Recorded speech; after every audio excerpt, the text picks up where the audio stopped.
Hi darlings, thank you so much for joining me on my channel today. And today I have kind of a small setup video kind of showing you how I want to work through subject to change. And as you guys probably already know, if you watched one of the videos on my channel, I'll link it up here.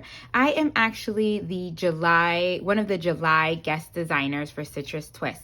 And one of the beautiful things that Citrus Twist has is albums. And so I have an unboxing of the box that I received from Citrus Twist, but also I had this in my stash, and this is a traveler's notebook size, and I was kind of going between the 6x8 and this color or this size, and actually this one matches beautifully with subject to change, and I just think it's an easier size, and I thought it would be fun because this would actually fit perfectly in here, so I can keep the devotional and the project together. So I'm going to be using this Citrus Twist album. Again, I'll link this below. This is the traveler's notebook size. It's a little bit wider than a traveler's notebook. The actual page protectors fits traveler's notebook size pages in here, but as you can see, there's a little bit more space, so it's a little bit more wider. But I'm going to be using this, and I may do some pages within the page protector. I'm not going to do all of the pages today. I just want to kind of set up. I have pulled out all the things that I think I want to use. I have my Tim Holtz tiny attacher. I have this We Are Memories Keepers edge punch. I love these. I also have a We Are Memories Keeper crocodile. I use this to round the corner of my projects, so just in case I need to use that. I'm going to be using the God's Plan coordinating pattern paper for subject to change. I also have this package of goodies that I received from my good friend Angela. I don't sew, you guys, and I don't even have a sewing machine. I don't sew, and so other than sewing by hand, and she sent me a beautiful pack of goodies and all these amazing sewed trims and vintage things that I want to put into my project as well and use. I also pulled out an older alpha. It's the chromatic alpha. This is my fave alpha that ByTheWell4God has came out with, and I actually lost it for some time, but one of my teammates sent me her last one, so I have that. I have some traveler notebooks that I may incorporate the papers for, and yeah, I've pulled out all of my goodies. If you guys have not checked out this, I will link the ByTheWell4God subject to change devotional below, and also heads up, those are affiliate links if you guys want to support me on this channel. So let's get to it. Let's dig in. Okay, darling, so I kept most of this video in, so grab a snack and let's get to it. I am going to start off basically by creating some foundation pages. I knew that I wanted my pages to be 5 inches long, and so wide, and so because the pattern paper is 6x8, what I'm going to do is cut down a bunch of the papers down to a size 5, and these will be my foundation bases. These pattern papers that are an add-on to the kit are such a perfect weight because they are very sturdy, almost like cardstock, but the feel is amazing. It's great quality paper.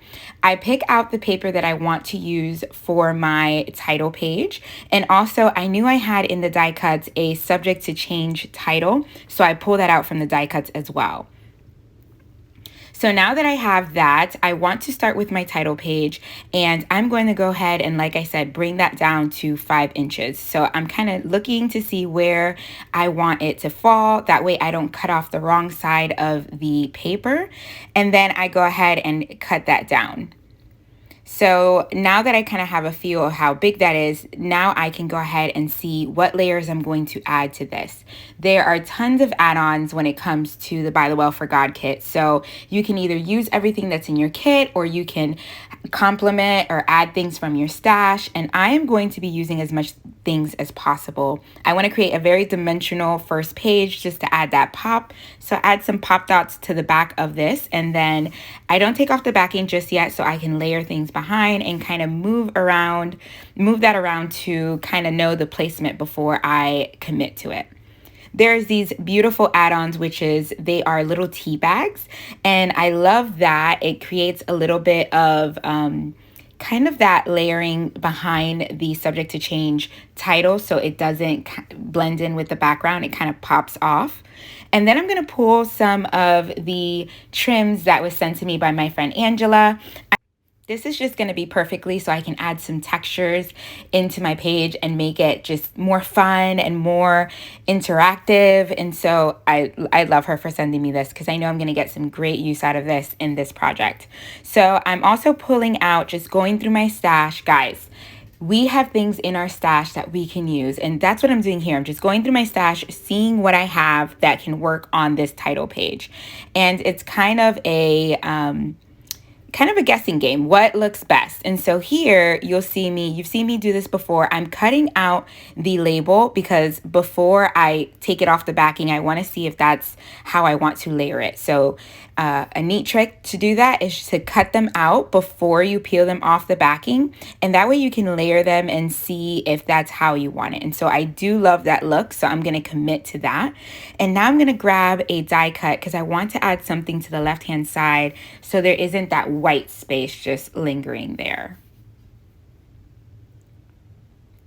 So I tried a couple of things, the doily, I know I wanted to add something else to there, and it's kind of a trial and error. I add the little square part to the tea bag.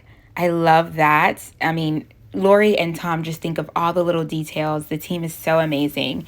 And so here I am committing finally to this. I am going to use, instead of peeling off the first layer where I'm going to add the month, I'm actually just going to glue that down to the second layer because I didn't want it to be transparent. I want it to be opaque as possible. So when I add my letters, you can see those and it pops off the page more.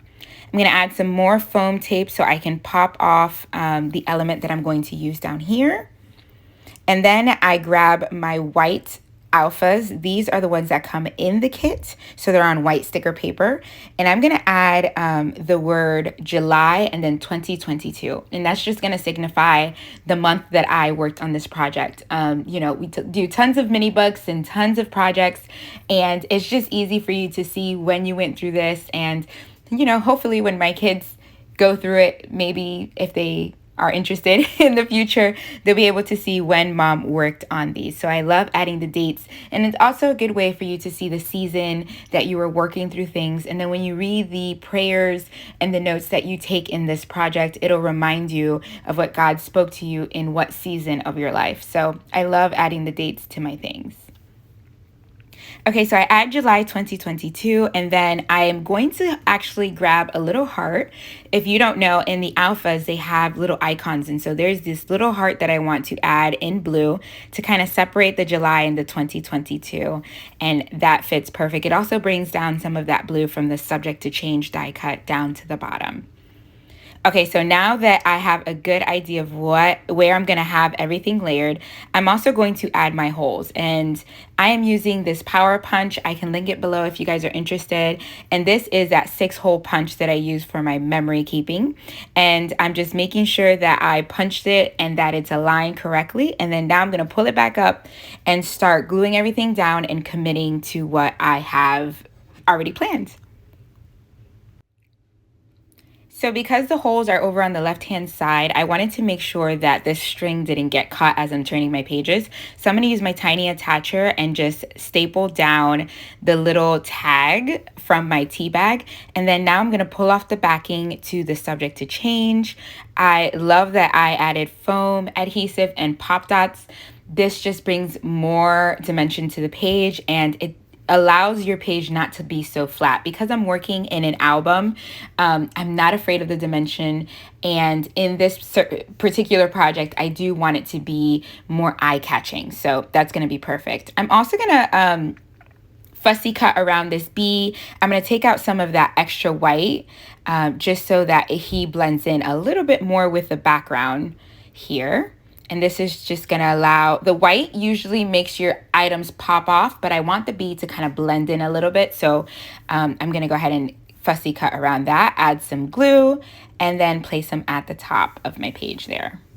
And adding that bee finishes off my title page. So I'm going to show you the end result of my title page and my setup. that is it, darlings. That is a look at my setup and my title page for the Subject to Change devotional. I went ahead and this is all post cleanup. I went ahead and cleaned off my desk, organized a bit. I can show you quickly. I've showed you guys this before, but I just organized everything here. My alphas, clear stickers over here, all of my ephemera, and also the digitals have these numbers that you're gonna see in my project in a minute. I have over here some of the extra stamps, the watercolors, and the fabric clips. And back here, all my big items like the devotional, the pattern paper, the long alphas, clear sticker, and white sticker. And so I've organized everything here. And then the die cuts to the main kit, I have placed here on my little dish. So I can keep these handy so I can grab at them as I'm putting my project together.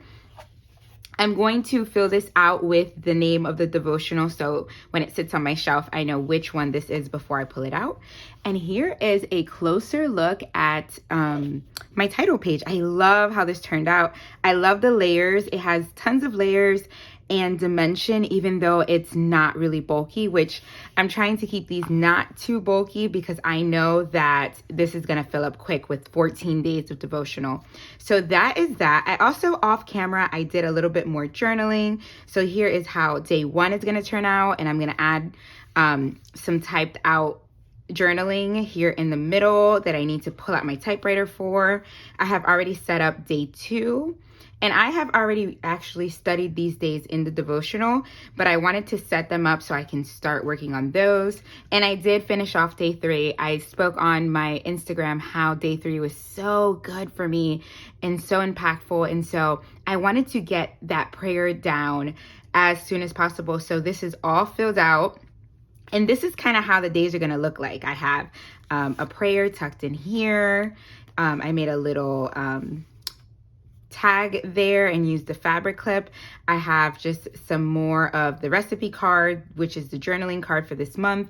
I have that verse down here. So everything is just going to be layered on this project. And I cannot wait to use some of these page protectors as well that come with this album. Again, this is a Citrus Twist album, and I will link it below. So that is a look at my project. If you are new here, I hope you consider subscribing, hit the like button, the notification bell, and please let me know below if you would like to see just flip throughs of this project, or if process videos would be better for you to kind of see how I put this together.